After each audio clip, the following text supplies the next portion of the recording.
Gusto ko lang i-remind tayo about sa naging topic ho natin before, di ba, yung ni Pastor Adel, yung about sa religion versus relasyon. Relaciones. Di ba? So napakahalaga po nung punto na ibinigay, kung gaano ho kahalaga yung salitang relasyon. Sapagkat ito po yung meron tayo ngayon sa ating Panginoong Hesus. Bagamat alam natin, pag sinabi nating religion, ang ibig sabihin niya is to bind again, italing muli. Ito yung mga human efforts na para tayo mapalapit sa Diyos. Pero alam naman natin, yung unang effort na pinakamaganda na ginawa, yung effort ng Diyos, siya mismo yung lumapit sa atin para maayos ang ating relasyon. And alam na natin kung ano pong klaseng relasyon tayo na meron tayo sa Kanya. Tayo'y Kanyang mga anak. Sabi ko sa Bible, we are sons and daughters of God. Sabi ko sa Biblia, tayo mga Kristiyano. Ibig sabihin, meron tayong relasyon kay Jesus Christ, Kristiyano. And sa mga topic natin 2 Sundays, tayo yung mga disipulo. Ibig sabihin tayo yung mga mag-aaral at mga tagasunod ni Jesus. So ngayon, this will be a good reminder for us patungkol ho sa panira ng relasyon. Ano ho ba ang panira ng relasyon? Yan nakasulat na this will be just a reminder for all of us. Pero magandang reminder po ito.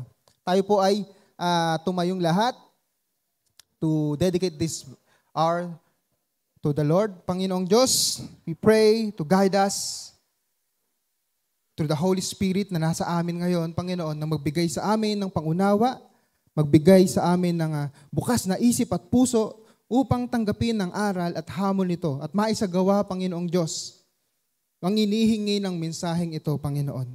Lord God, maraming salamat po sa paalalang ito sapagkat napakahalaga po ng katotohanan na meron kaming relasyon at meron pong nais na masira ang relasyon na ito, Panginoong Diyos. We have enemy, adversary, na gustong masira ang relasyon namin sa iyo. Kaya, Panginoong Diyos, through this lesson na matututunan namin, Panginoon, maging maingat kami, maging committed kami sa iyo, Panginoong Diyos, upang malaman namin ang mga bagay na nakakasira sa relasyon namin sa iyo, mga bagay na hindi ho kanais-nais sa inyo. Maraming salamat po, Panginoong Diyos, sa pangalan ni Jesus.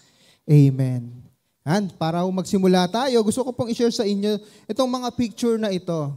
May mga fans ba dito ni Katniel? Taas ang kamay, mga Katniel. Walang Katniel. Mga nagtatago kayo, ha? Yung mga kabataan, parang Aldab kayo? Aldab.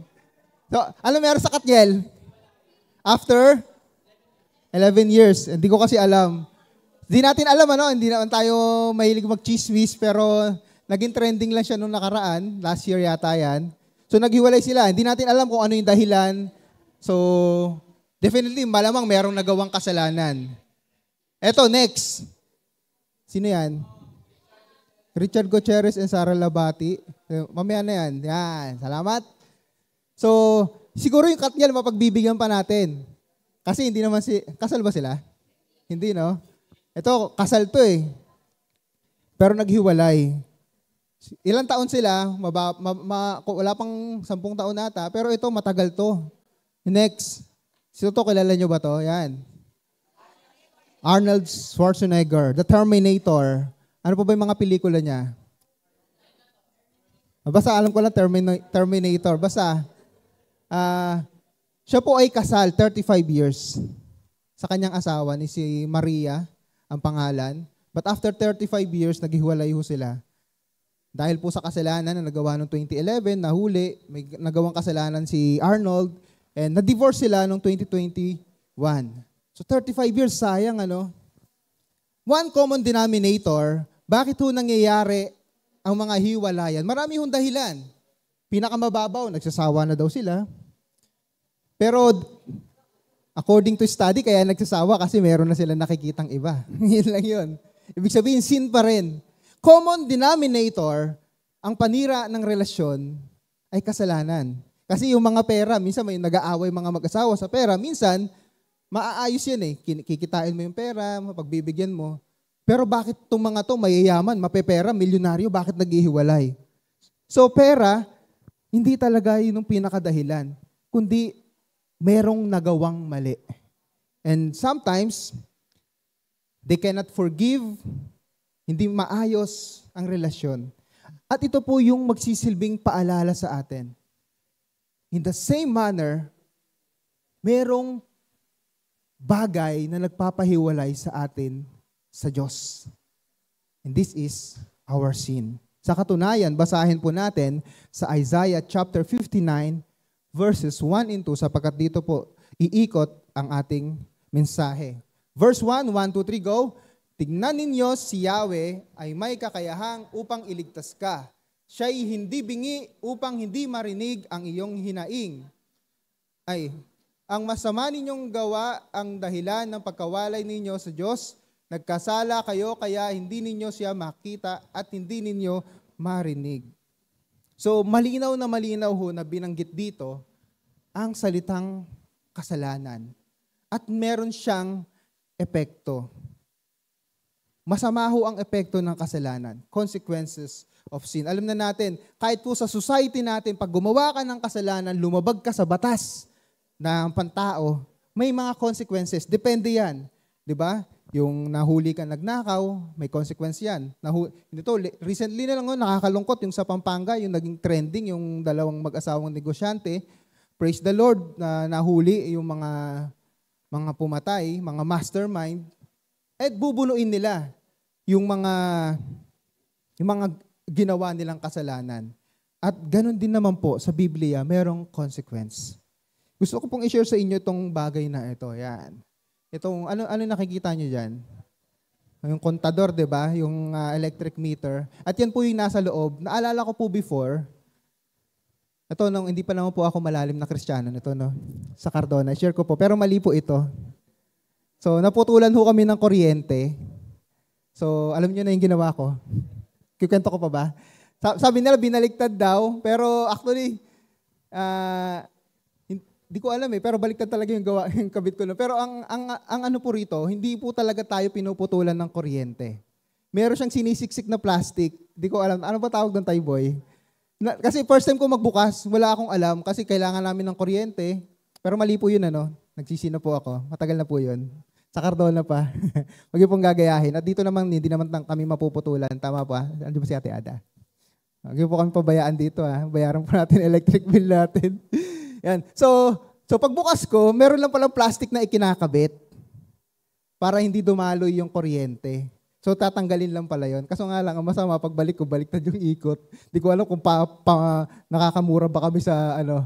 So ang point po natin dito, hindi naman talaga pinuputol yung supply ng kuryente.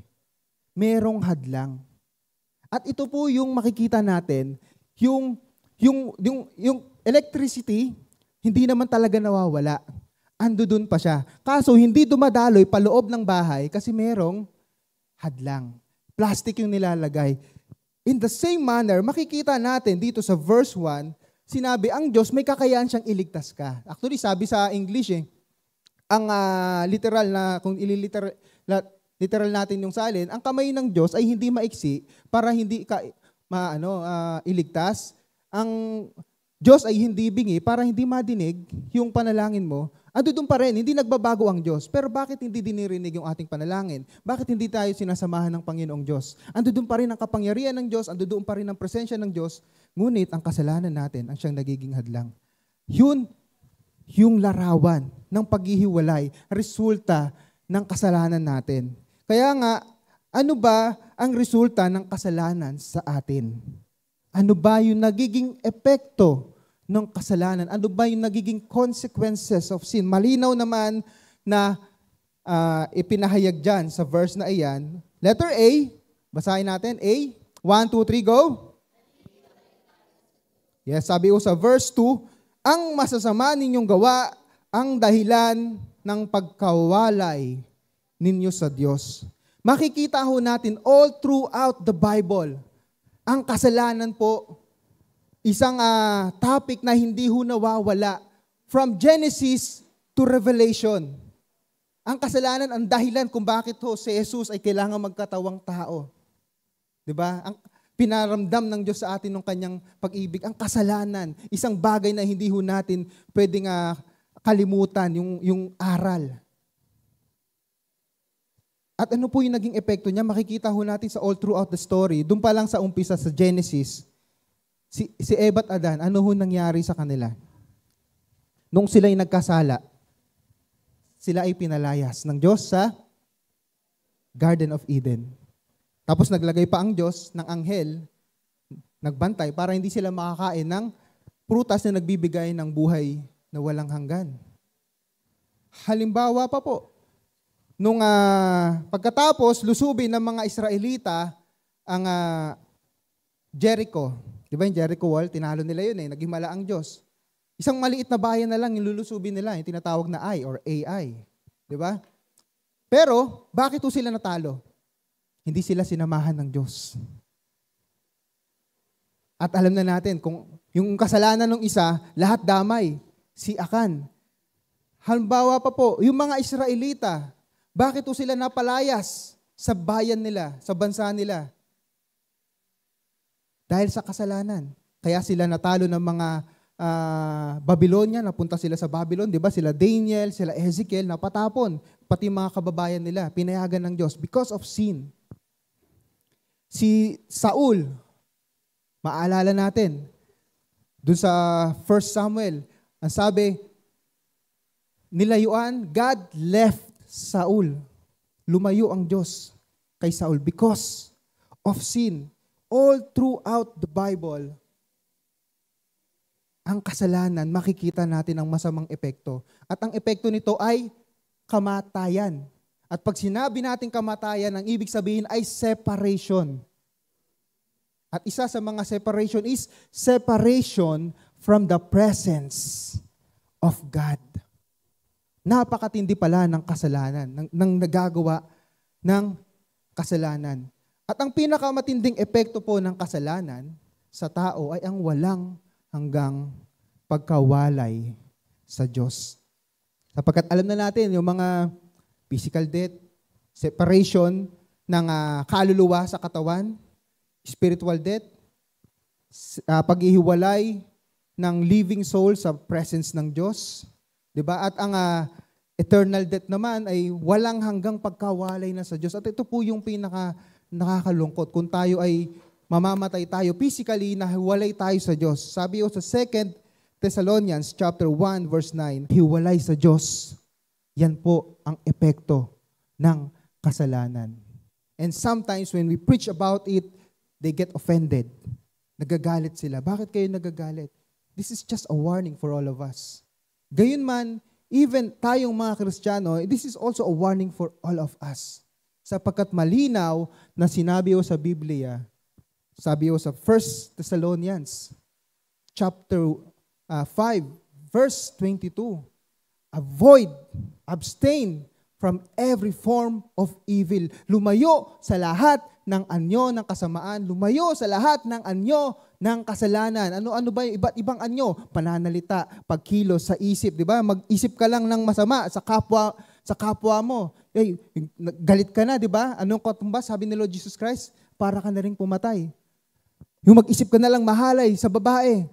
Anong sabi sa Jesus Christ? Para ka na lang nangalunya. Lahat ng ginagawa natin, nalalaman ng Diyos, walang lihim sa Kanya, sabi sa Psalms. Walang lihim sa Kanya at lahat ng kasalanan ay may kaparusahan. Merong consequences. Kaya napakahalaga po na magandang paalala ito sa atin. Yamang tayo merong relasyon sa ating Panginoong Hesus, wag ho natin hahayaan dahil sa kasalanan ay mahiwalay tayo sa Kanya. Sapagkat ito po ang pangalawang resulta ng kasalanan. Letter B. Ano yung pangalawa? 1, 2, 3, go! Ayaw pakinggan ng Diyos ang ating panalangin. Naranasan nyo na po ba yung makipag-usap kayo sa telepono o sa cellphone, salita kayo ng salita, wala na palang signal? O kaya wala ka na palang load, o kaya binabaan ka na pala, salita ka ng salita. Dami mong sinabi, di ba? Yung excited ka pa. O kaya, sige, wag na lang cellphone. May kausap ka, kaharap ka. Pero hindi siya interesado, hindi niya pinapakinggan yung mga sinasabi mo. Mararamdaman mo yun, di ba? Sa eye contact, hindi ka niya tinitignan, hindi siya interesado sa kinikwento mo. Parang ganito po ang larawan. Ang Panginoong Diyos may kakayahan siyang pakinggan ang panalangin natin, saang mandako ka man. Pero dahil sa kasalanan, ayaw niyang pakinggan. Sabi ho sa verse 1, siya'y hindi bingi upang hindi marinig ang inyong hinaing. Sabi naman sa verse 2, nagkasala kayo, kaya hindi ninyo siya makita at hindi niya kayo marinig. Malinaw po, no, ang Diyos po natin ay hindi bingi. Ngunit ang kasalanan natin ang dahilan kung bakit ayaw pakinggan ng Diyos ang ating mga panalangin. Sabi ho dito, ang signal ng panalangin ay laging malakas. Ngunit ang kasalanan natin ang dahilan kung bakit ayaw sagutin ng Diyos ang pagtawag mo. Nagtatampo po ang Diyos. Yan. Meron ba tayong, tanungin niyo yung sarili niyo, meron ba akong nagawa ngayon na hindi ka aya-aya sa Panginoong Diyos? Diba? Iisipin natin, ano ba ang dahilan? Kung nalagi kang nananalangin, bakit kaya hindi sinasagot ng Lord? Ano ba yung kailangan kong gawin? Siyempre, marami tayong i-consider dyan. Baka hindi kalooban ng Lord. Or kung kalooban ng Lord, baka meron naman tayong nagagawa. Diba? Kagaya nga ng sinabi natin, yung kwento natin kanina sa AI, kalooban naman ng Diyos na sakupin ng mga Israelita yun eh. Tinalo na nga nila yung Jericho eh.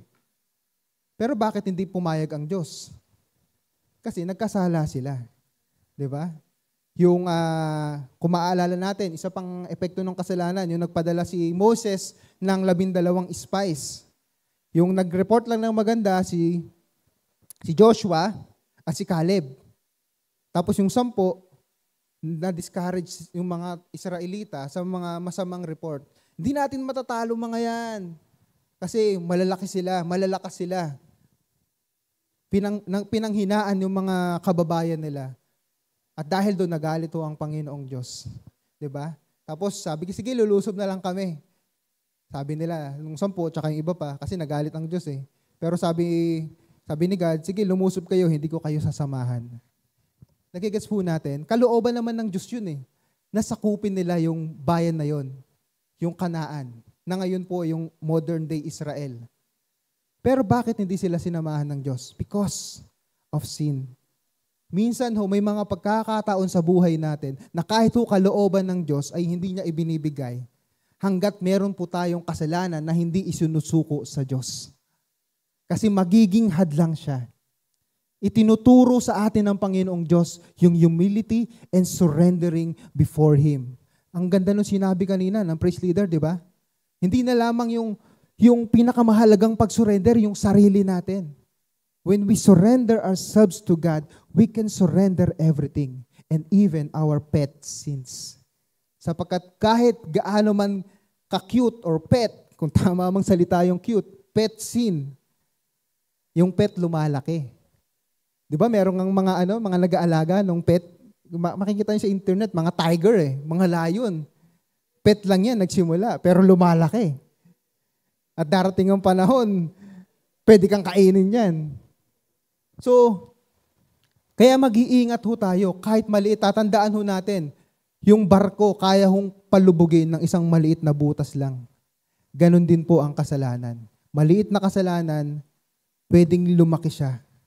Diba yung merong ang kwento, yung nakapulot lang siya ng porn na magazine sa basurahan. Nagsimula lang sa ganun. Tapos unti-unti na, hanggang sa nanood na, hanggang sa gumawa ng mga kahalayan, mga kasamaan, in the long run, may kaso ng rape. Nagsimula lang sa piso-piso, mamaya 5 piso, 10 piso, 1,000. Tapos makikita mo na nang hold up na. So, yung maliit na bagay na yan, walang maliit ho pagdating sa kasalanan. Tatandaan natin yan. Kasi hindi lamang kasalanan, meron tayong enemy na nanonood sa atin na alam yung ating mga kahinaan. And tatandaan ho natin, kagaya ng sinabi natin, ang signal ng panalangin laging malakas. Ngunit dahil sa kasalanan, ayaw talaga sagutin ng Panginoong Diyos. At ito po'y naiintindihan nung bulag na pinagaling ho ng Panginoong Hesus sa John chapter 9. Di ba merong bulag mula nung pinanganak siya, pinagaling ni Lord Jesus Christ sa araw ng pamamahinga. naintindihan niya eh. Tinanong siya ng mga Pariseo, sino ba nagpagaling sa'yo? Tinanong yung magulang, sabi ng magulang, bulag pa talaga, tinanong ng mga magulang, bulag ba talaga yung anak mo? Sagot ng kanyang magulang, opo, anak po namin siya, alam naming bulag siya, mula lang pinanganak, pero kung paano siya nakakita, tanungin nyo na lamang po siya, nasa gustong edad na siya, kasi natatakot silang mapalayas, mapaalis. Kaya sumagot itong bulag na ito. Ito yung naintindihan niya. Sa John chapter 9 verses 25 and 31, sumagot siya, hindi ko po alam kung siya'y makasalanan o hindi.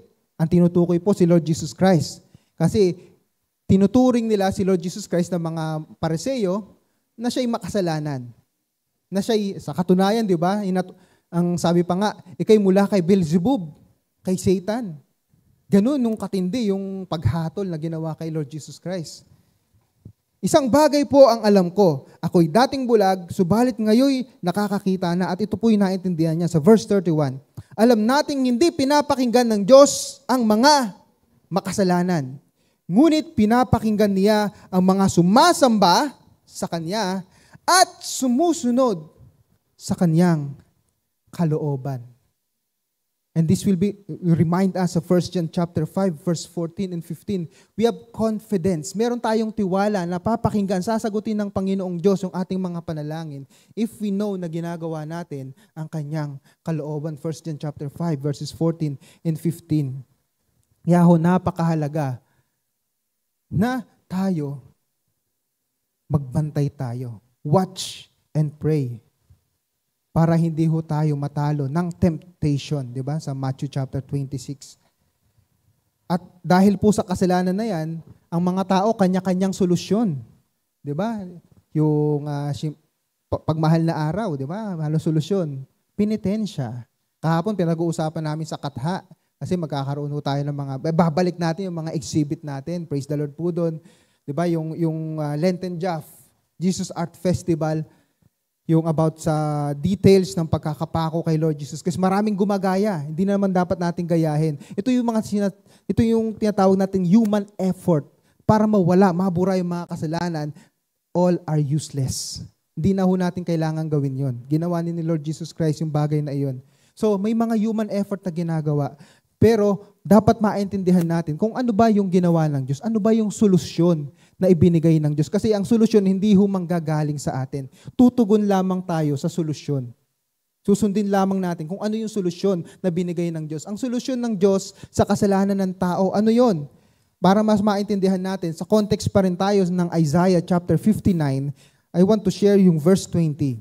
Sabi dito sa verse 20, sinabi ni Yahweh sa kanyang bayan, pupunta ako sa Zion upang tubusin ang mga taong mula sa lahi ni Jacob na magsisi sa kanilang mga kasalanan. Bagamat ito po ay pinatutungkulan, kausap niya yung mga anak ni Israel, bayan ng Jacob, lahi ni Jacob.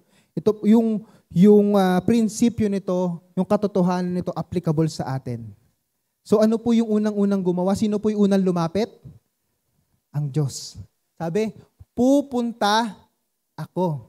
Ang Diyos yung unang lumapit. Di ba itong katotohanan, makikita rin natin to sa New Testament eh. Sabi, sino yung unang umibig sa atin?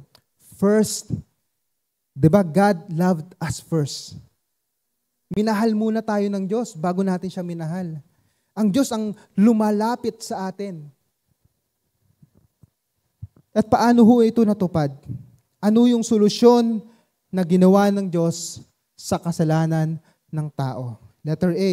Basahin natin. 1, 2, 3, go! Yan. Si Jesus po ang naging solusyon. And again, ang context natin, Isaiah chapter 59, talon tayo sa chapter 61.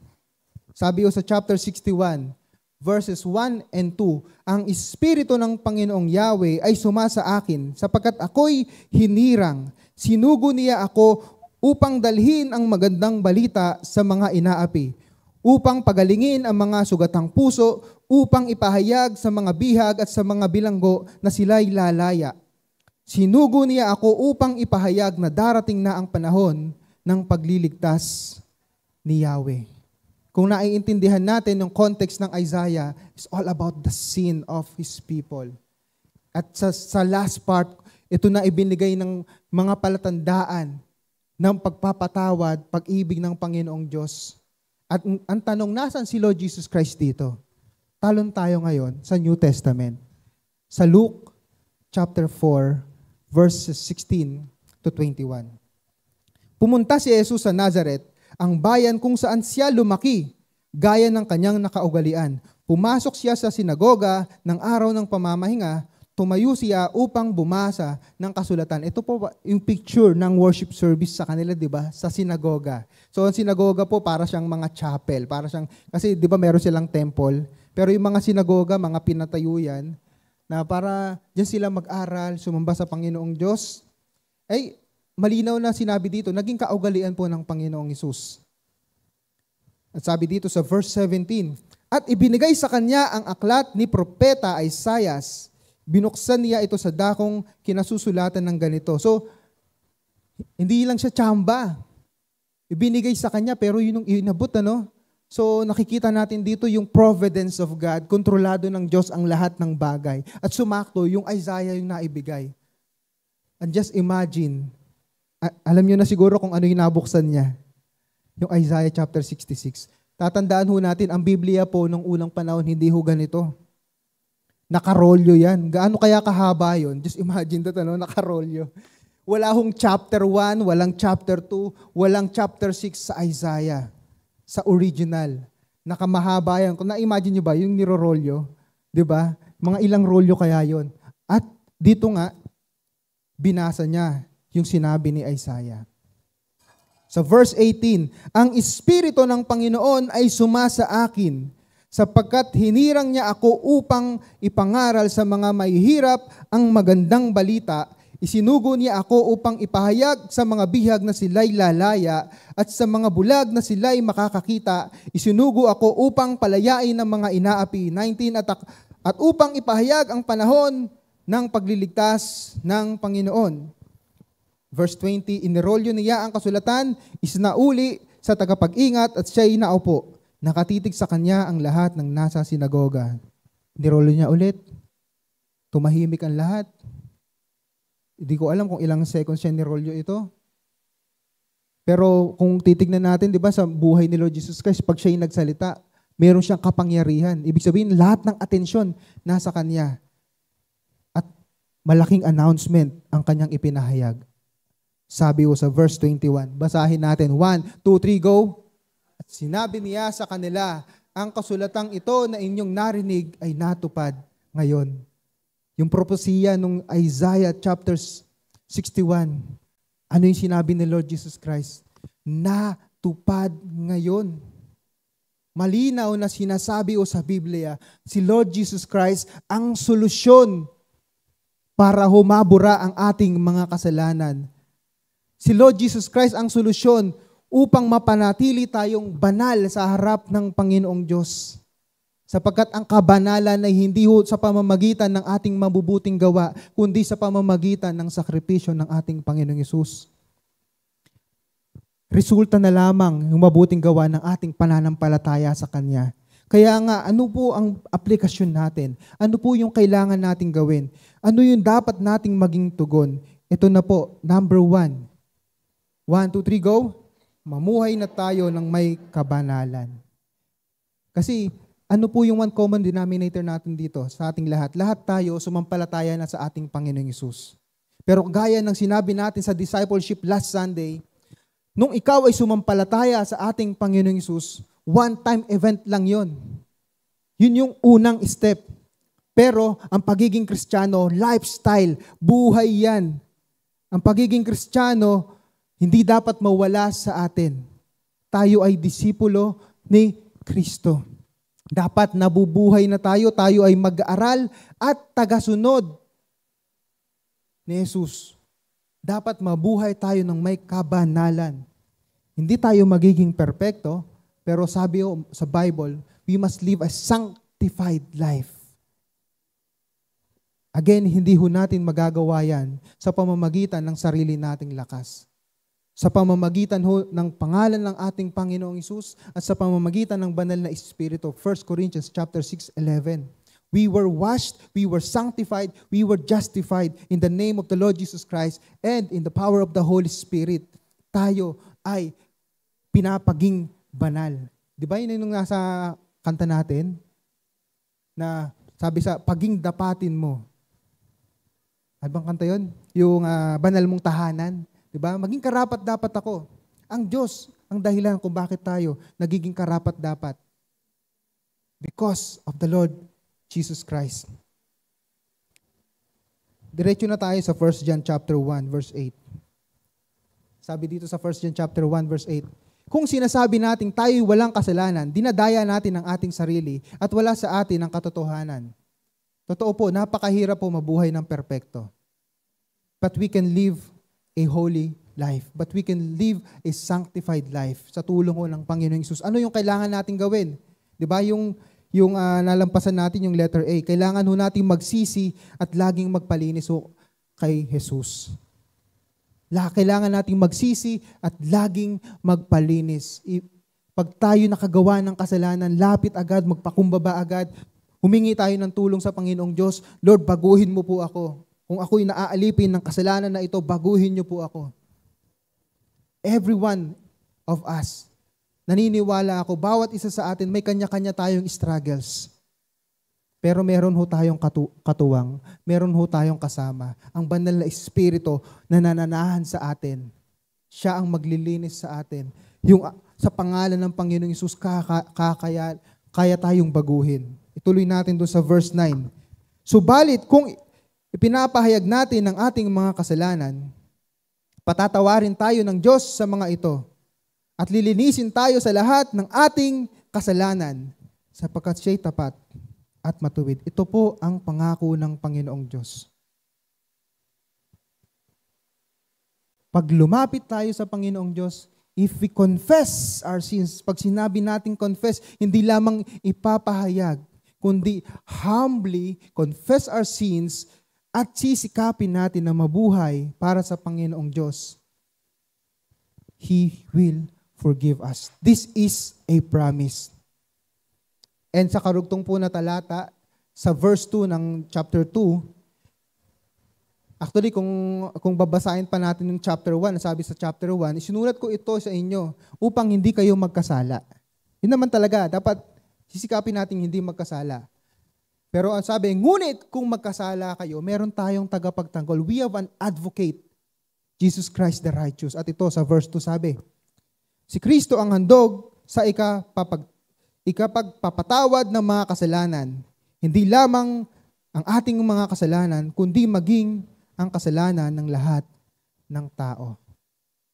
Ang point po natin dito, bagamat meron ho tayong balakid, yung kasalanan, panira ng relasyon, may solusyon po ang Panginoong Diyos. Si Jesus po ang solusyon. Ang kailangan na lamang natin gawin, tanggapin natin ang solusyon na ito. Si Lord Jesus Christ is the way, the truth, and the life. Jesus Christ is the answer. Jesus Christ is the solution. Tayong lahat ay tumayo at basahin po natin ang conclusion. Sabi ho dito sa conclusion, 1, 2, 3, go. Dahil kay Jesus, naging maayos ang ating relasyon sa Diyos. Pinatawad at nilinis tayo mula sa kasalanan. Kung patuloy tayong mamumuhay ng may kabanalan, mananatiling maayos ang ating relasyon sa Diyos at Kanyang papakinggan ang ating mga panalangin. Kanina ho, nagbigay tayo ng mga examples ng mga couple na naghiwalay. And sadly, may mga couple na sila po ay kinasal, but after many years, 35 years, naghiwalay. I-share ko po ito sa inyo, itong nasa larawan. Hindi ko alam ang kanilang apelido, pero ang pangalan po ay Lisa and Darren, kasi medyo kakaiba yung apelido, parang European. Sa isang palabas sa Amerika, Today, yung pangalan, ng title ng talk show, ini-interview mga couple. Sila po ay married for 22 years. But after 22 years, naghiwalay. They were divorced for 6 years. At dahil doon, habang sila ay naghiwalay ng 6 na taon, they were started dating sa ibang mga tao. But after dating, they realized, mas okay pala yung kapartner ko dati, yung asawa ko. Nagkaroon ng comparison. At dahil doon, nagde-date na ulit sila. At dito sa palabas na yan, habang ini-interview sila, mas in love sila sa isa't isa ngayon. Hiwalay pa po sila dyan. Pero sa kaduluduluhan, naglabas yung babae ng singsing. Nag-propose sa lalaki, "Will you marry me?" Kakaiba po yun, babae. Babae po yung nag-propose. At sabi po ng lalaki, "Yes, I will marry you." Sila po ay nakatakdang ikasal muli. Mas naunawaan nila. Mas kailangan nila ang isa't isa. Mas mahal ko pala siya. Ganon din po sa ating Panginoong Diyos. Huwag ho nating susubukan makipaghiwalay sa ating Panginoong Diyos. Huwag ho nating susubukan na mag-backslide. Naranasan na natin ang kabutihan ng Diyos. We have tasted the goodness and grace of God, and there is no reason for us na ihiwalay ang sarili natin sa Panginoong Diyos. Naranasan na natin kung paano tayo pinatawad ng Diyos. Naranasan na natin kung paano yung biyaya ng Diyos, ibinibigay niya pa rin sa atin. May dahilan pa ba tayo para makipaghiwalay sa Diyos? May dahilan pa ba tayo para lumayo sa Panginoong Diyos? There is no reason. Balikan natin yung buhay natin dati. Babalik pa ba tayo sa ganun? No. We have tasted the goodness and grace of God. Salamat sa biyaya ng Diyos. Salamat sa pag-ibig ng Diyos. Kaya ito ang hamon sa atin. Gaano man kalaki, kaliit ang kasalanan natin, one step away, one humble heart, come to God and pray to God, lalapit siya sa iyo. Hindi ba't yan ang sinabi niya? Alam na natin yung Jeremiah chapter 29 verse 11. Pero ano yung sinabi sa verses 12 and 13? Kung tayo ay lalapit sa Panginoong Diyos, ano yung pangako niya? Makikinig ako. I will answer you. I will be found by you. From this very moment, kung merong yugto sa sarili mo ngayon na para bang nanlalamig ka, or may mga temptation na lumayo sa Panginoong Diyos, just come to God right now. Ibinigay ng Diyos ang solusyon, ang Panginoong Hesus. Heavenly Father, thank you so much for your love. Maraming salamat o Panginoon, dahil kayo ang Panginoong Diyos na walang hanggan ng pagmamahal, walang hanggan ng biyaya. We have tasted the goodness of God, the grace of God. And Lord, we have decided, I have decided to follow you, Jesus. Everybody say, I have decided to follow Jesus. I have decided to live for Jesus. Glory to God. Palakpakan ho natin na ating Panginoong Diyos. Hallelujah. Yes, Lord.